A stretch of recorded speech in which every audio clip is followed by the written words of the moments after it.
এই শোনো, তুমি এক্ষুনি যাও গিয়ে আমার বোনকে প্রেগন্যান্ট করে দাও। কি মানে তুমি চাইছো এখন আমি গিয়ে তোমার বোনকে প্রেগন্যান্ট করে দিই? আরে বাবা হ্যাঁ, আমি সেটাই তো বলছি, তুমি আমার বোনকে এক্ষুনি প্রেগন্যান্ট করে দাও। মানে তুমি চাইছো এখন তোমার বাপের বাড়িতে গিয়ে আমি তোমার বোনকে প্রেগন্যান্ট করে দিই? প্রেগন্যান্ট করার জন্য আমার ঘরে যেতে হবে কেন? তুমি মোবাইলের সাহায্যে এক্ষুনি আমার বোনকে প্রেগন্যান্ট করে দাও। মানে এটা ফোনের সাহায্যে হবে কি করে? এর জন্য তো আমাকে তোমার বাপের বাড়ি যেতে হবে, তোমার বোনের সাথে দেখা করতে হবে। তার জন্য তোমার আমার বাপের বাড়িতে যাওয়ার কি প্রয়োজন? তুমি ফোনের সাহায্যেই করে দাও না। কিন্তু এটা ফোন দিয়ে হবে কি করে? এর জন্য তো আমাকে তোমার বোনের কাছে যেতে হবে, তোমার বাপের বাড়ি যেতে হবে। কি ব্যাপার বলো তো, তুমি বারবার আমার বাপের বাড়ি যেতে চাইছো? শুধু আমার বোনের সাথে কথা বলার ধান্দা না? এই তুমি এসব কি বলছো? তুমি আমাকে ফাঁসাচ্ছ কেন?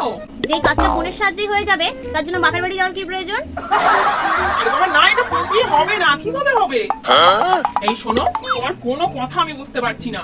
আসলে আমার বাবা মা অনেকদিন ধরে বলছে, আমার বাড়ির লোকও আমাকে ভীষণ পরিমাণে জ্বালাচ্ছে, বারবার বলছে জামাইকে বল তোর বোনকে যাতে প্রেগন্যান্ট করে দেয়।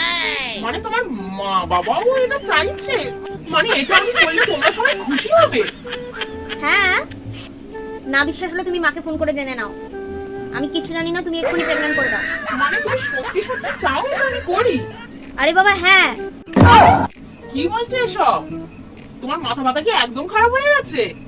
ওই তো কত টাকা, তার জন্য আমাকে যেখানে সেখানে অপমান করছে, যখন তখন ফোন করছে। এই শোনো, তোমার কোনো কথা আমি বুঝতে পারছি না। এই সত্যি করে বলো তো কেসটা কি? আসলে না, তুমি এক সপ্তাহ আগে যে অফিসের কাজে বাইরে গেছিলে, আমার 10,000 টাকার ভীষণ প্রয়োজন ছিল, তাই জন্য আমি বোনকে বললাম যে আমাকে যাতে ও 10,000 টাকা আমার ফোনে, ওর ফোন থেকে প্রেগন্যান্ট করে দেয়। ও তো করে দিল, কিন্তু এক সপ্তাহ ধরে আমাকে টিকতে দিচ্ছে না, আমার মাথা খেয়ে নিচ্ছে। বলছে আমার টাকাটা কবে তুই আমার ফোনে প্রেগন্যান্ট করবি, কবে তুই আমার ফোনে প্রেগন্যান্ট করবি। ও আচ্ছা আচ্ছা, এবার আমি সবটা বুঝতে পেরেছি। হ্যাঁ সেটাই তো বলছি। এই তুমি প্রেগন্যান্ট মানে জানো? না তো কি?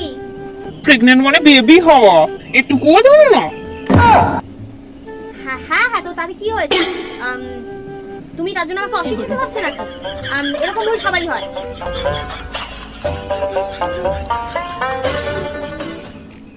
তুমি আমার বোনকে এক্ষুনি প্রেগন্যান্ট করে দাও। আরে মূর্খ, ওটা প্রেগন্যান্ট নয়, ওটা পেমেন্ট পেমেন্ট। হ্যাঁ ওইটাই ওই পেটিএম না প্রেগন্যান্ট, ওটাই করে দাও তাড়াতাড়ি তাড়াতাড়ি। কোন মূর্খকে আমি বিয়ে করেছি? ওটা প্রেগন্যান্ট নয়, ওটা পেমেন্ট। আরে বাবা হ্যাঁ হ্যাঁ, ওটাই তাড়াতাড়ি করে দাও, তাড়াতাড়ি করে দাও, দেরি করো না কিন্তু, তাড়াতাড়ি করে দাও। হ্যাঁ হ্যাঁ দিচ্ছি দিচ্ছি, দাও দাও। কোন মূর্খকে আমি বিয়ে করেছি, হয় রে কপাল। এ তো লোকজনের সামনে আমার মাথা একদম হেড করে দেবে, আমার মান সম্মান কিচ্ছু রাখবে না।